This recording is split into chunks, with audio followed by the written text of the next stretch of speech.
Hello दोस्तों, यदि नींद न आने की आपको समस्या है तो इससे संबंधित बहुत सारे मिथ्स या अवधारणाओं को आज हम एड्रेस करेंगे। आज हम आपको बताएंगे नींद न आने के संबंधित कौन कौन सी ऐसी कॉमन भ्रांतियां हैं जो लोगों के मन में रहती है और उनके सही जवाब या सही आंसर क्या है, सच्चाई क्या है, वो भी आपको बताएंगे। ये एक लगती है बहुत छोटी समस्या, लेकिन एक्चुअल में आपके हेल्थ को बहुत सारे तरह से अफेक्ट कर सकती है। इसलिए नींद ना आने को एक माइनर प्रॉब्लम मान के इग्नोर नहीं करना चाहिए। ये गलती जानलेवा भी साबित हो सकती है। ये सारी चीज़ों पर आज हम डिस्कस करेंगे। इसलिए रिक्वेस्ट करूँगा कि टॉपिक बहुत ज़्यादा इंपॉर्टेंट है उन लोगों के लिए जिनको या जिनके परिवार में किसी को नींद ना आने की समस्या है, उनके लिए। टॉपिक पर जाने से पहले जो लोग हमारे चैनल पर नए हैं उन्हें रिक्वेस्ट करूँगा कि चैनल को सब्सक्राइब करें ताकि इंपॉर्टेंट और यूजफुल इन्फॉर्मेशन के लिए आपको भटकना ना पड़े और आप इस इन्फॉर्मेशन का शिकार ना हो जाए। टॉपिक को एंड तक देखिएगा क्योंकि इसमें आपको काफ़ी यूजफुल इन्फॉर्मेशन मिलने वाली है, बहुत सारे इंपॉर्टेंट फीचर्स और हमारा टेक होम मैसेज और सारे हेल्थ डिस्कशंस भी हम लास्ट में आपको बताएंगे।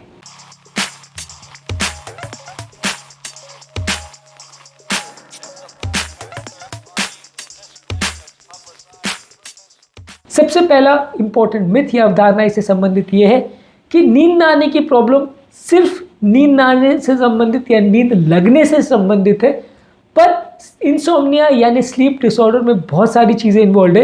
यदि नींद लग जाती है लेकिन बार बार खुल जाती है, यदि नींद सुबह बहुत जल्दी खुल जाती है, यदि नींद लगने के साथ उसकी क्वालिटी कॉम्प्रोमाइज़ होती है, आपको प्रॉपर रेस्ट नहीं मिलता है, नॉन रिस्टोरेटिव स्लीप जिसे बोलते हैं, अगर ये भी आपको है तो ये भी इंसोम्निया की कैटेगरी में आता है। इन सारे लोगों को भी इंसोम्निया का पेशेंट माना जाएगा यदि आपको नींद प्रॉपर ठीक आ भी रही है, लेकिन अगर रिस्टोरेशन प्रॉपर नहीं हो रहा है, आपकी हेल्थ प्रॉपर नहीं हो रही है, सुबह उठने के बाद आप तरोताज़ा फील नहीं करते हो, तो ये भी एक खराब नींद का संकेत माना जाएगा।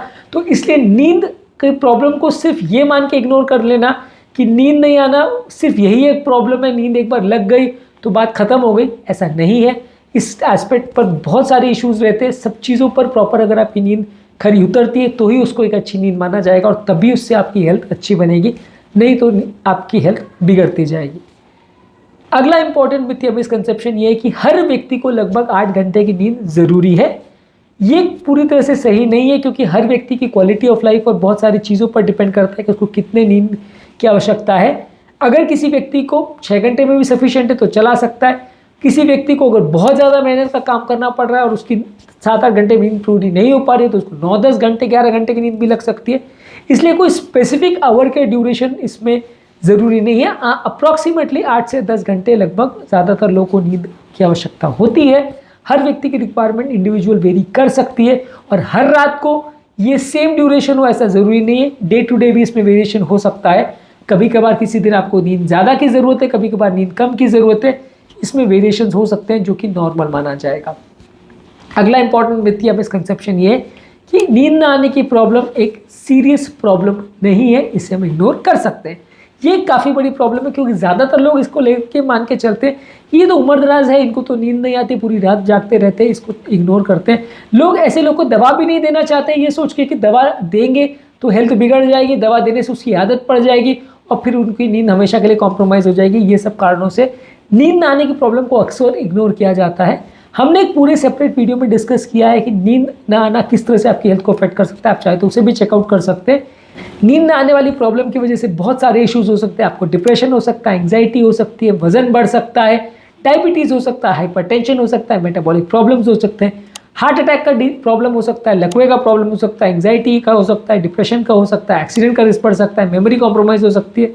ओवरऑल ये लिस्ट एंडलेस है, सारे ही सिस्टम्स को इफेक्ट करते हैं और आपके हार्मोन्स को भी इफेक्ट करता है जो इंटर्न आपके बाकी सिस्टम्स को भी इफेक्ट करते हैं। तो इसलिए नींद ना आने की प्रॉब्लम को एक सिंपल मेटाबॉलिक प्रॉब्लम सोचना या सिंपल एक ऐसा प्रॉब्लम सोचना जो कि सिर्फ ब्रेन से रिलेटेड है तो ये सोचना गलत है। ये बहुत सारी चीज़ों को अफेक्ट करता है और इसे इग्नोर करना कई बार जानलेवा हो सकता है। अगला इंपॉर्टेंट मिथ बहुत ज़्यादा इंपॉर्टेंट है जो कि ज़्यादातर लोगों को लगता है कि नींद ना आने की अगर प्रॉब्लम है तो नींद की गोली खाना ही उसका एकमात्र सोल्यूशन है। इसके अलावा इसमें कोई सोल्यूशन नहीं है। यदि नींद नहीं आ रही तो गोली खाना ही पड़ेगा।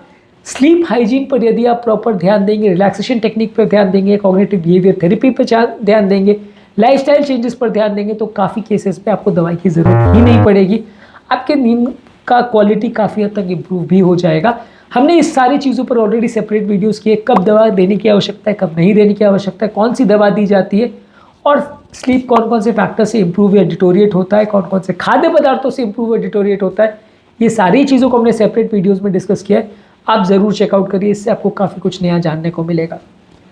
अगला इंपॉर्टेंट मिथ या मिसकंसेप्शन ये है कि नींद ना आना सिर्फ लाइफस्टाइल रिलेटेड प्रॉब्लम है, खाने पीने से इसका कोई खास रिलेशन नहीं है।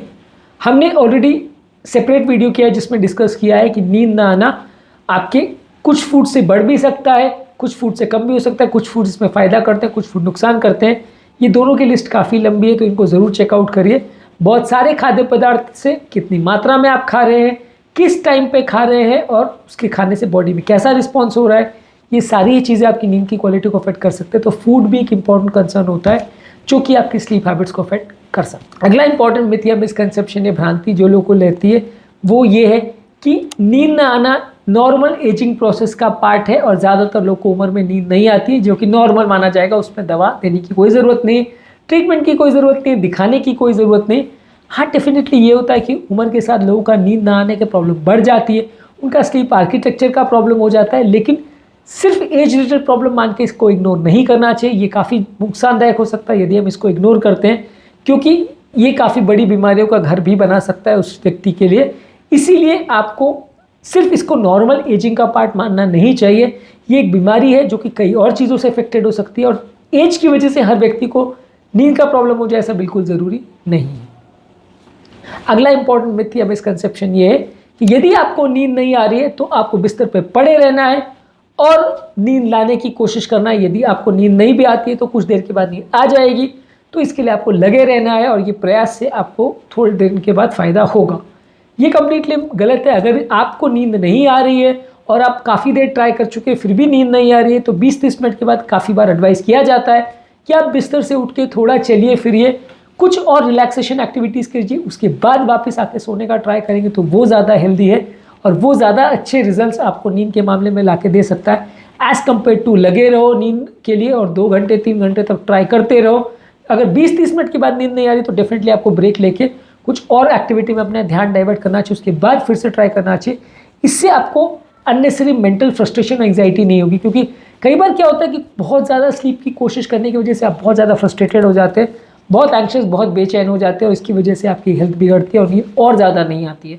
तो ये एक इंपॉर्टेंट भ्रांति या मिसकंसेप्शन है कि लंबे समय तक अगर आप प्रयास करते रहोगे तो एक ना एक टाइम आपको नींद आ ही जाएगी और वही सोल्यूशन है कि आप 2-3 घंटे तक मेहनत करते रहो कि नींद आ जाए।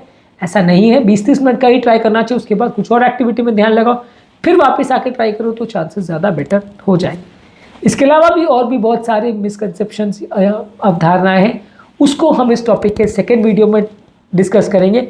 आप उसको भी ज़रूर चेकआउट करिए। और इनसोम्निया से रिलेटेड काफ़ी इंपॉर्टेंट यूजफुल टिप्स पर हमने काफ़ी वीडियोज़ में बात की, स्लीप हाइजीन पर बात की, उन वीडियोज़ को भी ज़रूर चेकआउट करिए। आज के टॉपिक में बस इतना ही। उम्मीद करूँगा कि आज के टॉपिक में कुछ नई बातें जानने को मिली होगी। जो लोग हमारे चैनल पर नए हैं उन्हें रिक्वेस्ट करूँगा कि चैनल को सब्सक्राइब करें, ताकि इंपॉर्टेंट और साइंटिफिकली करेक्ट इन्फॉर्मेशन के लिए आपको भटकना ना पड़े और आप मिस इन्फॉर्मेशन का शिकार ना हो जाए। Thank you.